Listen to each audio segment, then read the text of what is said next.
Alexander Marquardt is there right in the middle of all of this.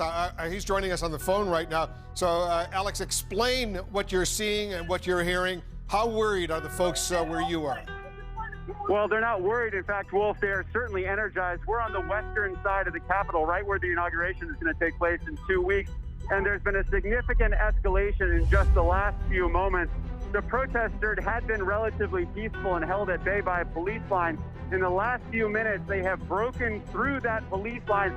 I am watching as we speak throngs of protesters climbing the steps on the western side of the Capitol. They have reached up onto the terrace of the Capitol.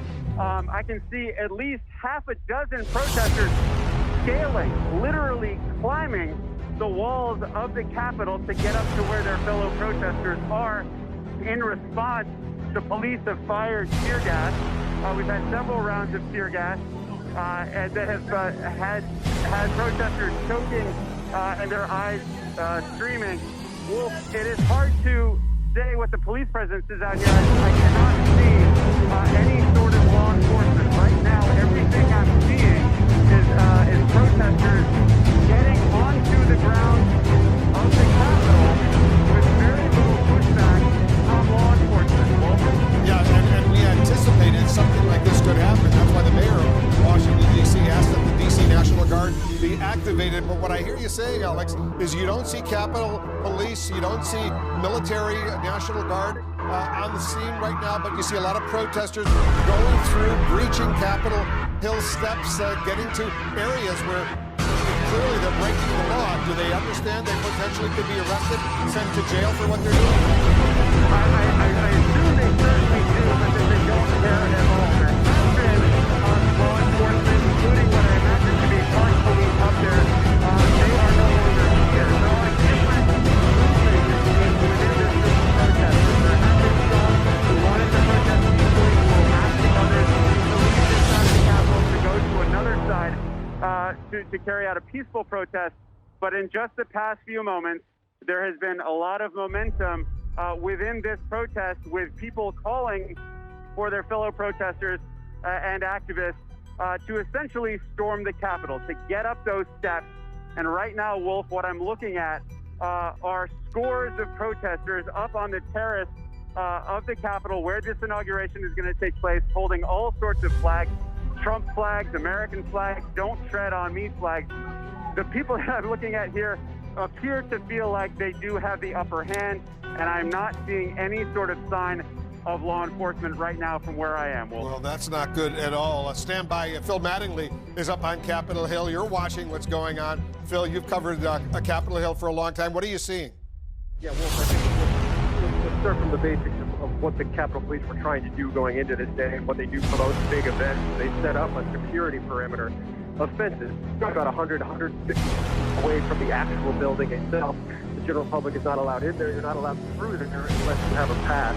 Those barricades have been completely busted through at this point. There's thousands of people now that have gone through those barricades. The Capitol Police, based on where I am across the street, watching this transpire, the Capitol Police is basically backed off closer into the building to try and circle the perimeter of the Capitol building itself. The bigger issue right now here is the number of protesters, and they are clearly in the hundreds who have now climbed up the steps of the Capitol building. This is an area that the general public is never allowed on, even in normal days, certainly not a day like today. They've essentially overtaken the front of the Capitol, and not just hundreds of people having climbed onto the Capitol building and up the steps of the Capitol building itself, instead of steps of the Capitol, but also thousands more on the ground sitting there. Or we've got right now, essentially, from Capitol Police, the Capitol building itself is shut down. It's locked down. Nobody's leaving the building, but it's a bigger question right now. This is an overwhelming number of people for the Capitol Police and for what they're prepared for.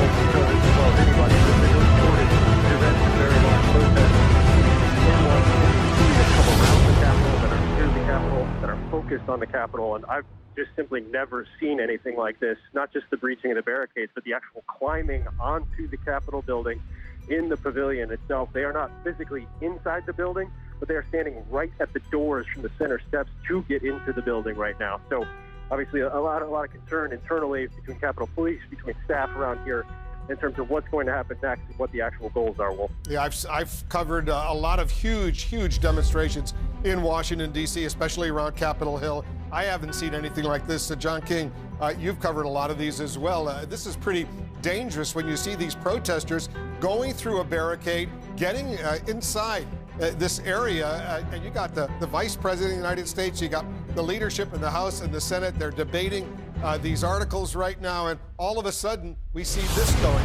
It's a scary scene. Plain and simple, it is a scary scene, and every American has the right to protest, even if what they're protesting is a fantasy, meaning that the President of the United States won the election. He did not. But as Phil was noting and Manu was noting, the President of the United States, encouraged these protesters, and at one point said he might go with them. He has said that before and not actually shown up for the demonstrations. But, Wolf, there's a line. It's not a fine line. It's a clear line between activism and anarchy. They are on federal property. The United States Congress is meeting inside those doors. They have every right to be around the grounds and to demonstrate and to make their voices heard. But scaling the stairs, going past the barricades, you're right. They are now trespassing. And to Phil's point, the Capitol Police are simply not enough for them. They did not anticipate moments like this. They would have help from the Metropolitan Police, from federal authorities for big events like the inauguration at the Capitol, for the State of the Union at the Capitol. Clearly, they did not anticipate this materializing at the scale it is right now. And so what have they done? The Capitol Police have pulled back, essentially, battened the hatches there to protect the members of Congress. It sounds quite remarkable when you think about the power center of the United States government that is inside that building. The Vice President of the United States, the Speaker of the House, the future Vice President of the United States, the House of Representatives, the United States Senate, all inside there. And again, supporting the President, he lost the election. They have every right to be mad and upset about that, but they do not have the right to trespass on federal property and to have threats. Now, there's often conflicting information in situations like this, but Congresswoman Elaine Luria of Virginia, a Democrat, tweeted a short time ago, "I just had to evacuate my office because of a pipe bomb reported outside. Supporters of the president are trying to force their way into the Capitol, and I can hear what sounds like multiple gunshots." Now, again, I want to be clear, when you have a chaotic situation like this, there's often conflicting information about what actually happened. We'll explore whether there are such threats, but clearly, members of Congress are among those who feel unsafe right now. All right, let's go to Manu Raju right now. He's getting more information. Manu, what are you learning? Now, we have been told, and there have been spotted, protesters are inside the Capitol building. There are scores of protesters, we're told. I'm not sure exactly how many, but there have been witnessed. They're outside the Senate, just off the Senate floor, the second floor of the Capitol. Now, there's just an alert that just went out to all congressional staff, as well as everybody in the Capitol building, urging people to move inside their office, their nearest office, telling them to take emergency equipment with them, stay away from external doors and windows. It says if you're in a public space, find a place to hide or seek cover, remain quiet, silence electronics. It said once you're in a safe location, make sure you tell your superiors about that. It said no one will be permitted to enter or exit the Capitol building until directed by the U.S. Capitol Police. This alert also says if you are in a building outside the affected area, remain clear of police activity and wait for further direction. Well, this is something I have never seen in my time covering Capitol Hill, that protesters have actually reached not just the building, but have come inside the building, and just steps from where U.S. senators have been debating on the Senate floor. From the pictures that we're seeing, that there are actually protesters just off the Senate floor, on the second floor of the United States Capitol. All right, hold on a second, Manu, because I know Brian Todd is with, at this area where we see police now showing up. What are you seeing, Brian? Right, Wolf, you just saw a large number of police officers, as you see on the steps there. They have now taken the steps where some protesters are on these steps that you're seeing. And I'm going to have our photojournalist Christine pan over there. All right, we just heard a concussive blast come from there. We've been hearing flashbangs every few minutes for the last hour, both on this side, this is the east side of the Capitol, and on the west side of the Capitol. On the west side, it's also very, very tense because we saw people there climbing up on risers that were built for the inauguration and breaching police lines there. You can clearly see where they breached the police line here. They got all the way up the steps, they got to the balcony up there, but police have just come from the Independence Avenue side behind us here and have started to enter the plaza. Now, the question is, how long are they going to let these people stay up there and do what they're doing? you know, it is an incredible scene. I've heard you and Manu and John talking about.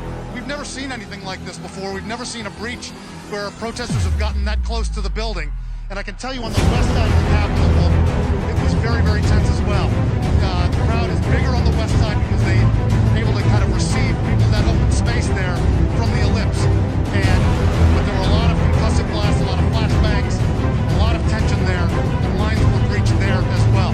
So the real question, as we see this kind of tension boiling here, is, you know, are there going to be massive police reinforcements coming, and how long they're going to let this go on?